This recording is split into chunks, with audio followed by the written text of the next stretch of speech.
Hello, welcome to my channel. मी आणि आई. तर मी आता लाईव्ह घेण्यासाठी मोबाईल ऑन केला आणि लगेच मला कोमल बनसोडे अपंग जीवन संघर्ष या लेडीचा एक व्हिडिओ दिसला.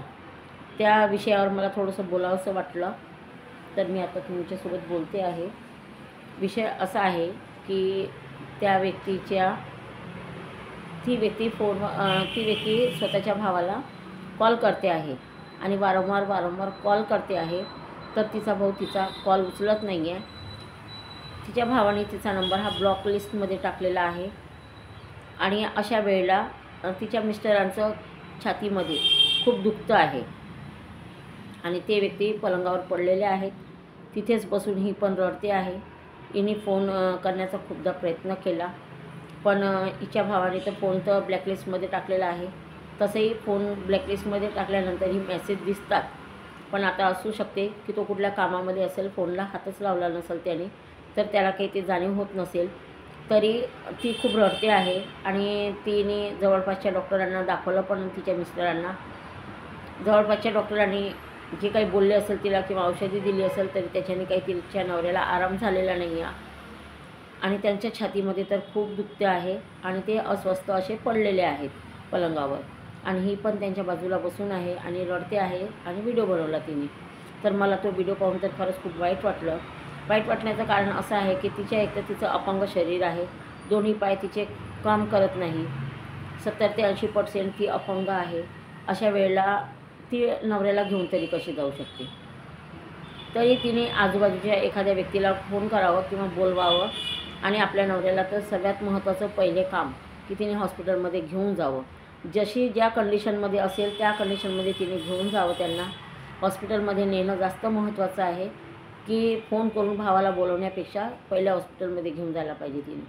अशा वेळेला कुठली मोठी बिमारी किंवा अटॅकचे जे काही छातीमध्ये दुखणं हे काही योग्य नसतं आणि अशी तर वेळ तिच्यावर येऊ नये बिचारीवर, कारण तिला नवऱ्याशिवाय दुसरं कोणीही नाही आहे. मुलगी आहे आणि नवरा आहे. खरंच खूप दुःखद वाटते या सगळ्या गोष्टीचं. तर जो कोणी व्हिडिओ तिचं बघत असेल आणि किंवा तिच्या नातेवाईकामध्ये किंवा तिच्या जवळपासच्या गावामध्ये किंवा तिच्या भावाच्या जवळ मित्रमंडळीमधून कोणी, नातेवाईकामधून कोणी जर व्हिडिओ बघत असेल तर नक्कीच तिच्या भावाला संपर्क करायला पाहिजे आणि सांगायला पाहिजे की तुझी बहीण म्हणजे कोमल ही आज अशा अवस्थेमध्ये आहे, तर त्याने पण पटकन निघायला पाहिजे आणि आपल्या बहिणीची मदत करायला पाहिजे. काय आहे ना, दुःख सगळ्यांना येतं जात राहतं. दुःखाचं येणं जाणं सतत चालूच असतं, काही मोठी गोष्ट नाही आहे ही. पण बहिणीला अशा वेळेला धावून जाणे बहिणीसाठी हे भावाचं परम कर्तव्य आहे. आणि जर कुठल्या गोष्टीमध्ये ताटातूट झाली असेल, थोडंफार बोलण्यामध्ये फरक पडलाही असेल, तरी अशा वेळेला हा विचार न करता पटकन आपल्या बहिणीच्या मदतीसाठी त्यांनी जायला पाहिजे.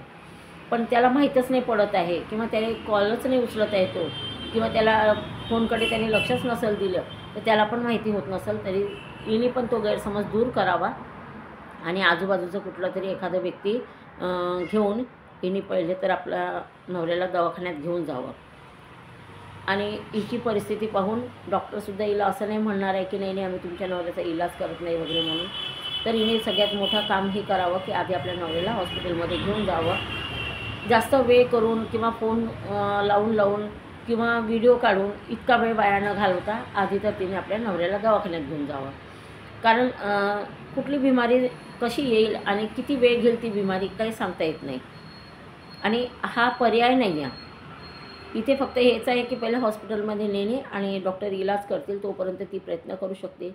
आणि जो तिने व्हिडिओ काढलेला आहे तो तिने दाखवण्याच्या हेतूने नाही काढलेला आहे किंवा व्ह्यूज मिळवण्याच्या हेतूने नाही काढलेला आहे. तिला वाटलं की मला काय करू आणि काय नाही असं तिला सुचेनासं झालेलं होतं. तशा परिस्थितीमध्ये तिने तो व्हिडिओ काढलेला आहे, न की व्ह्यूजसाठी वगैरे. आणि तिला असं वाटलं की जर माझ्या भावापर्यंत किंवा माझ्या नातेवाईकापर्यंत जर हा व्हिडिओ गेला किंवा पाहिलं त्यांनी, तर ते कमीत कमी माझ्या भावाला सांगतील तरी की तुझी बहीण त्रासामध्ये आहे. या उद्देशाने तिने व्हिडिओ काढलेला आहे. बाकी कोणीही अर्थाचा अनर्थ करू नये किंवा खरंच तिच्या रडताना पाहून ती खोटे नाटे कधी काम करत नाही ती, किंवा खोटे खाटे व्हिडिओ ती टाकत पण नाही. तिला ही सवय नाही आहे.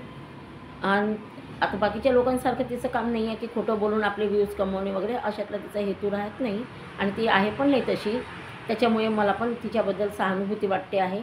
आणि खरं म्हटलं तर ज्या कोणाजवळ जर हे असे व्हिडिओ जात असेल किंवा जो कोणी व्यक्ती पाहत असेल आणि तिच्या गावाचं जवळपासचं कोणी असेल, तिला ओळखीचं असेल आणि ह्या यूट्यूबवर जरी कोणी ओळखीचं असेल, तर नक्कीच तिच्या भावापर्यंत हा मेसेज पाठवा की तुझी बहीण खूप दुःखात आहे म्हणून, तुझ्या दादींना खरंच बरं नाही आहे म्हणून, त्यांना एकदम दुखायला लागलेलं आहे म्हणून.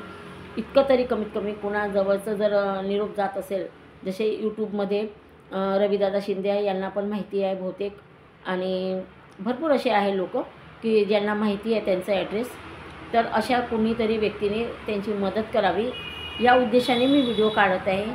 माझाही हा उद्देश नाही आहे की आपल्याला व्ह्यूज मिळावं किंवा आपण यांचं नाव घेऊन फेमस व्हावं, हा माझा उद्देश नाही आहे. मला तर फक्त एवढंच वाटलं की कळकळीची विनंती करू शकते मी की खरंच कुणाचा ना कुणाचा व्हिडिओ जर तिच्या भावाने पाहिला किंवा कुणाचं ना कुणाचं व्हिडिओमार्फत त्याला थोडीशी माहिती मिळाली, तरी तो आपल्या दाजीची मदत म्हणून जाऊ शकते. या उद्देशाने मी हा व्हिडिओ काढलेला आहे. आणि तुम्हाला पण जर असं वाटलं की आहे तुमच्या कोणी ओळखीचे जे बघणारे हजारो पब्लिक असतात, तिचे व्हिडिओ अजून कोणाकोणाचे सगळ्यांचेच व्हिडिओ बघण्याचे पब्लिक बघतात, तर अशा वेळेला जर कुणाच्या कानापर्यंत ही जर गोष्ट जात असेल किंवा कोणत्या पाहण्यामध्ये येत असेल, निदर्शनामध्ये येत असेल, तर त्यांनी नक्कीच तिची मदत करावी आणि तिच्या नवऱ्याला दवाखान्यात नेण्यासाठी थोडं तिला सपोर्ट करावा, अशीच मी तुम्हा सगळ्यांना विनंती करते. बाकी काही नाही. तर चला बघा या पुढच्या व्हिडिओमध्ये.